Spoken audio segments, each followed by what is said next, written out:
میں آپ سے ایک سوال کرتی ہوں، کیا آپ کا بھروسہ اللہ پر اتنا مضبوط ہے کہ ہر مشکل میں آپ بس اسی پر توکل کرتے ہیں؟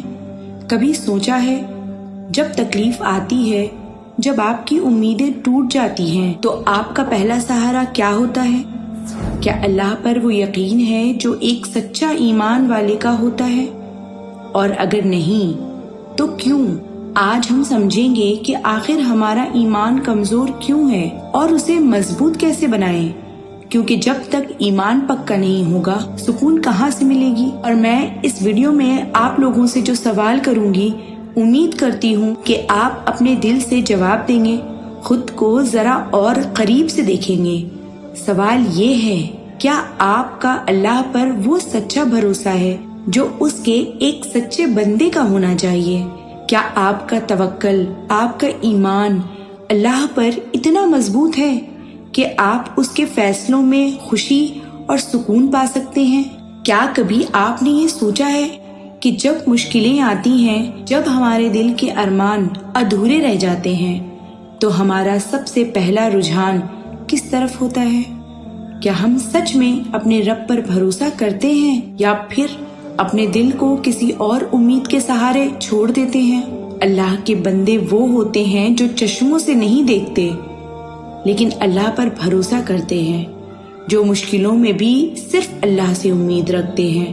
قرآن میں اللہ تعالیٰ ارشاد فرماتا ہے، اور جو شخص اللہ پر توکل کرے گا تو وہ اس کے لیے کافی ہے، یعنی اللہ تعالیٰ ہمارے لیے اس وقت بھی کافی ہے جب ہمیں لگتا ہے کہ دنیا ہمیں چھوڑ چکی ہے، جب ہمیں لگتا ہے کہ ہماری امیدیں بھی ہمارا ساتھ نہیں دے رہی ہیں۔ پر کیا ہمارا ایمان اس لیول کا ہے؟ کیا ہم سچ میں اللہ پر اس طرح بھروسہ کرتے ہیں؟ اکثر ہم دیکھتے ہیں کہ ہمارے دل میں شک آتا ہے، اللہ کے فیصلوں پر ہمارے صبر کا امتحان ہوتا ہے اور ہم دھیرے دھیرے اللہ سے دور ہو جاتے ہیں۔ نفرت اور بے چینی ہمارے دل میں جگہ بنا لیتی ہے۔ مجھے آپ سے یہ پوچھنا ہے، کیا آپ کا یہ ایمان سچ میں مضبوط ہے یا یہ صرف دکھاوا ہے؟ ہمارے بزرگوں نے کہا ہے، اصلی ایمان وہی ہے جو آزمائش میں مضبوط رہے۔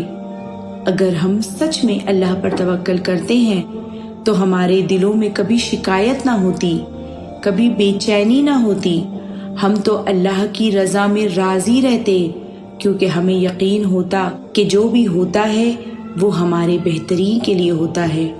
تو پھر ایمان کو مضبوط کیسے بنائیں؟ ہمیں سب سے پہلے اپنے دل کو اللہ کی طرف لگانا ہوگا، اس کی طرف نہ پوری طرح رجحان دکھانا ہوگا۔ ہماری خواہشیں، ہماری امیدیں، سب کچھ صرف اس پر چھوڑ دینا ہوگا۔ اللہ تعالیٰ نے قرآن میں کہا ہے، جن لوگوں نے کہا ہمارا رب اللہ ہے اور اس پر مضبوط رہا، اس پر فرشتے اترتے ہیں اور کہتے ہیں کہ ڈرو نہیں اور غم نہ کرو، یعنی اللہ اپنے بندے کے ساتھ رہتا ہے جب وہ اس کے حکم میں راضی رہتا ہے اور اس پر پورا بھروسہ رکھتا ہے۔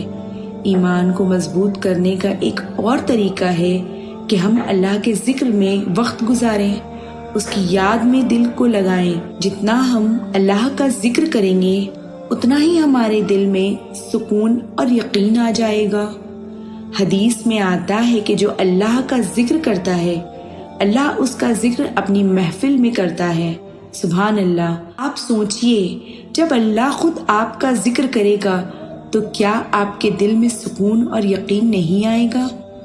ایمان کے مضبوط ہونے کا طریقہ یہ بھی ہے کہ ہم اپنی دنیا سے دل ہٹا لیں، اپنے آخرت کی طرف سوچیں۔ ہمیں یہ سمجھنا ہوگا کہ یہ دنیا صرف ایک امتحان ہے، ایک وادی ہے جو گزر جانے والی ہے۔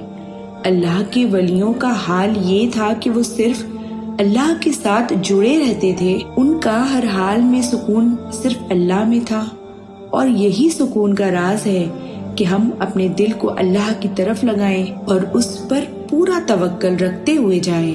آج آپ کے پاس یہ موقع ہے کہ اپنے ایمان کو مضبوط کریں، اللہ پر ایسا بھروسہ رکھیں کہ اس کے سوا اور کسی پر امید نہ ہو۔ اپنے دل کو صرف اس کے حوالے چھوڑ دیں۔ اللہ تعالیٰ سے دعا ہے کہ وہ ہم سب کے ایمان کو مضبوط کرے اور ہمیں اپنے ہی سہارے جینے کی توفیق دے۔ آمین۔